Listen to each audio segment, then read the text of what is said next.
औज़ुबिल्लाहिमिनश्शैतानिर्रजीम बिस्मिल्लाहिर्रहमानिर्रहीम। अस्सलामुअलैकुम ख़वातीन और हज़रात, मैं हूं आपका होम्योपैथिक डॉक्टर रिजवान साकिब और आपसे मुखातिब हूं शमा होम्यो क्लिनिक लाहौर पाकिस्तान से।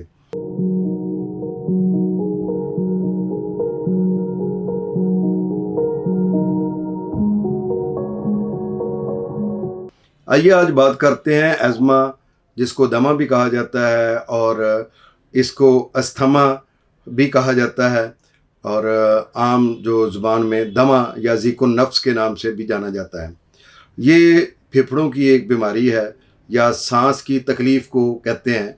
सांस का दिक्कत के साथ आना, सांस का रुकावट के साथ आना, सांस लेने में तंगी होना और सांस लेते हुए दमकशी की तरह की कैफियत होना, ये जो चीज़ है इसको हम दमा कहते हैं। और दमा आमतौर पर मरूसी होता है, यानी अगर वालिद को है या वालदा को है या घर में किसी फैमिली मेम्बर को है जिसके साथ ब्लड रिलेशन है, तो उससे ये आगे मुंतकिल हो सकता है, यानी बच्चों को भी हो सकता है ये, या फिर आगे उनकी औलाद को हो सकता है। इसके अलावा ये है कि जो लोग कज़न मैरिज होती है तो उसमें भी बाज़ औक़ात ये होता है कि ये बीमारियां जो पैसे से चली आ रही होती हैं वो ट्रिगर के तौर पर काम करती हैं। और इसके साथ साथ ये आजकल जो फैक्ट्रियों में जो धुआं है फैक्ट्रियों का, उसकी वजह से जो पॉल्यूशन है उसकी वजह से भी दमा की मर्ज़ जो है वो फैलता है। और ये जो बस्तियों के पास से गंदे नाले गुज़रते हैं जिनमें फैक्ट्रियों का जो वेस्टेज मटेरियल होता है वो सारा उसमें से गुज़रता है, वेस्ट मटेरियल।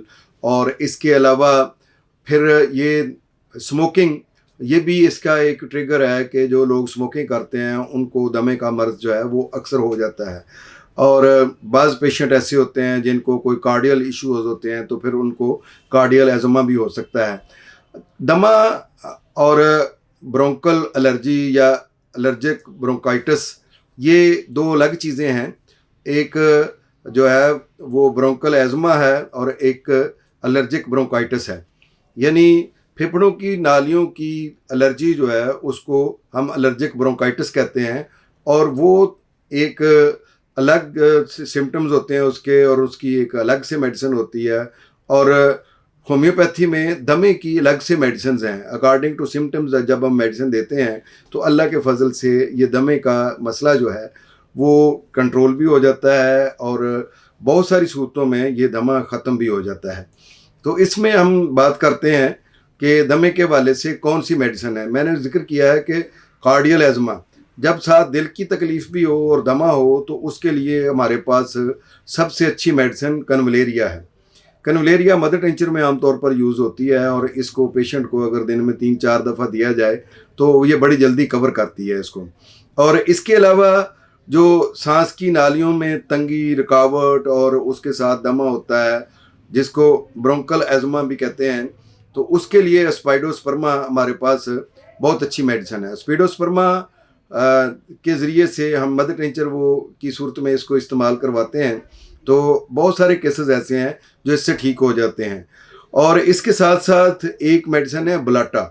ब्लाटा भी दमा की अकॉर्डिंग टू सिम्टम्स बहुत अच्छी मेडिसिन है। इसके ज़रिए से आप दमे का इलाज कर सकते हैं। दमे की और भी बहुत सारी मेडिसिन है। जब कच्ची बलगम आ रही है, वाइट कलर की बलगम आ रही है, साथ खांसते हुए कै हो जाती है और मतली होती है दमे के साथ, तो उसमें एपिकॉक बहुत अच्छी दवाई है। बाज़ औक़ात खांसते खांसते साथ खून आना शुरू हो जाता है तो उस वक़्त हमारे पास इसके लिए फास्फोरस बहुत अच्छी मेडिसिन है दमे के हवाले से।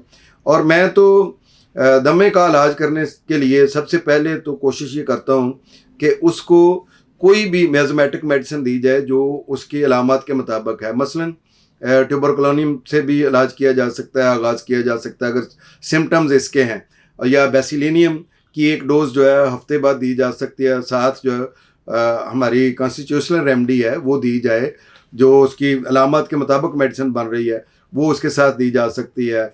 जैसे अगर बलगम पैदा हो रही है और उसमें सांस की रुकावट भी है तो नेट्रम सल्फ बहुत अच्छी मेडिसिन है, ये दी जा सकती है।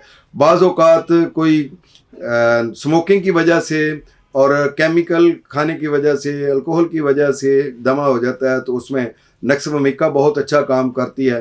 और इसके साथ साथ एंट्रम टार्ट, इस तरह की खांसी जिसमें बलगम आती है और कच्ची बलगम आती है, उसमें एंट्रम टार्ट सांस की रुकावट के लिए बहुत अच्छी मेडिसिन है। दमे का दौरा फौरी तौर पर ख़त्म करने के लिए एकोनाइट बड़ा अच्छा काम करती है। इसमें पोटेंसी में दी जाए, मदर टेंचर में ये मेडिसिन नहीं देनी चाहिए, तो पोटेंसी में ये मेडिसिन दी जाए तो ये अच्छा काम करती है। और ये याद रखें कि जब दमे में खांसी हो और खांसी में बलगम जो निकलता है वो पीले रंग का निकलना शुरू हो जाए, तो इसका मतलब यह है कि फेफड़ों में इन्फेक्शन भी शुरू हो गया।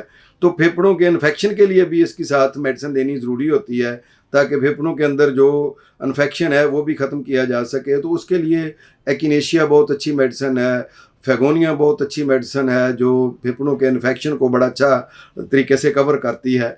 और होम्योपैथी की बहुत सारी बायोकेमिक में भी और होम्योपैथी में ऐसी मेडिसिन है कि जिनके ज़रिए से दमे को कंट्रोल किया जा सकता है और बहुत सूरतों में दमे को ख़त्म किया जा सकता है। होम्योपैथी में ज़िको नफ्स, दमा या एज़मा काबिल इलाज है।